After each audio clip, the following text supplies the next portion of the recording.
Hello, in this video I want to show you how to pair your Urbanista Stockholm Plus Earbuds to your laptop or PC with a Bluetooth. So first of all, we'll need to open the settings and find the Bluetooth on our laptop or the desktop PC device. Here's the Bluetooth and devices. Now open the case with your earbuds, take both of them out. And now take a look on the right earbud, as it should start flashing the blue light right here. Click on Add the device, select Bluetooth, but first we'll need to turn it on.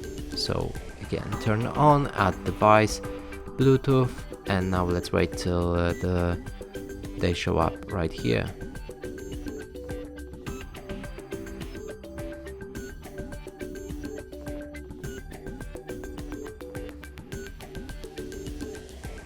Here they are, so let's click on them and then connect,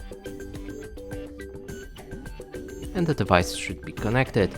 And that's it for this video. Hope you like it. Please consider subscribing to our channel, leave a like and a comment below.